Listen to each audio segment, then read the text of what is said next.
So let's get to the book. So tell us a little bit more about yourself, like your background and really how, like, was like the childhood dream to become a doctor, or like, how did that develop and happen? Cause that's a commitment, the likes of which I've never seen. Right. To have that kind of like stick-to-itiveness that I'm going to start this here and end this long is a big deal. Yeah. Obviously. So I'm the first doctor in my family. And I remember my grandpa had open heart surgery, and he was just like, I loved my grandpa so much. And we were in the hospital and he was okay. And the doctor came out to speak with us. And I'm like, I want to be a doctor. Like, I remember like that was the point. I'm like, I want to help people. Like, he saved, my grandpa, which with integrative medicine, I probably, if I would have known back then, I would have been like, change this and this and this. Sure. But yeah, so that was it. And I, went through undergrad and really felt a good calling, for this and a calling from God to do medicine. And still I feel called to speak the truth and help people.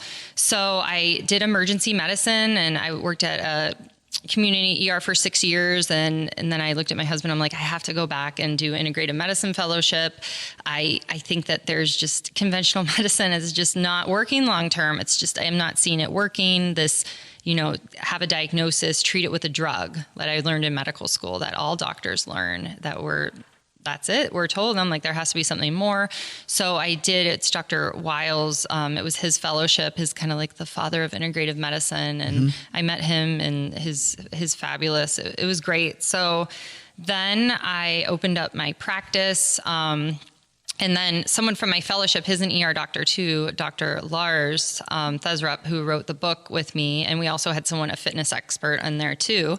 And we just wanted a book that was very broad, very easy to read, that anyone could pick up and at least just make 4 simple changes. Because we believe that, there's 4 pillars in health, that everyone, I think people get overwhelmed. So, you're watching people on YouTube or Instagram on the news, and they're like, do this diet, do this, or change this, or do the sauna, and I think that we get ahead of ourselves a little bit, and we need to like just focus on the basics, right?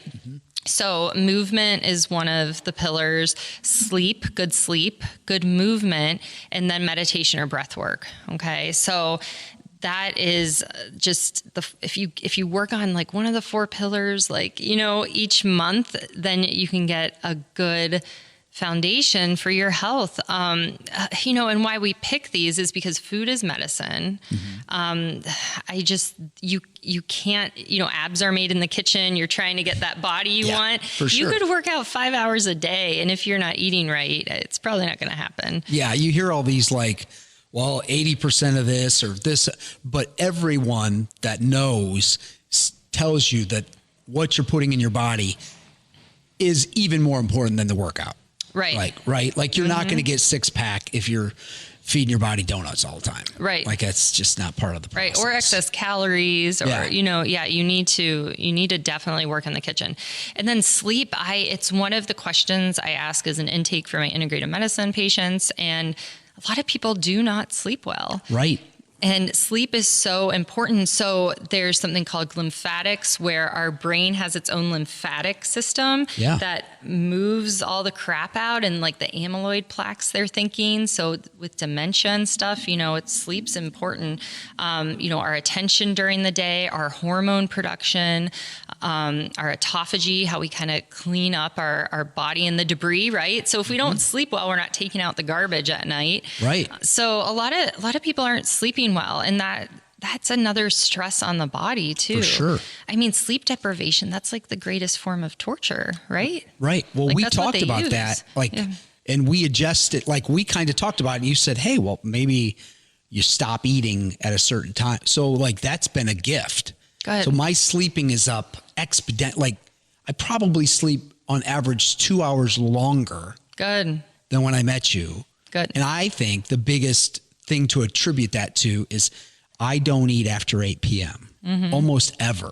That's good. And so not eating later, I don't know if that's the only thing. I also eat better, but not eating late gives me I don't know what that even does. I just know, like you mentioned it, like, and then I ended up doing other things too. But like why not eating? Does that just give my body the ability to like process it and then it doesn't have to worry about that overnight?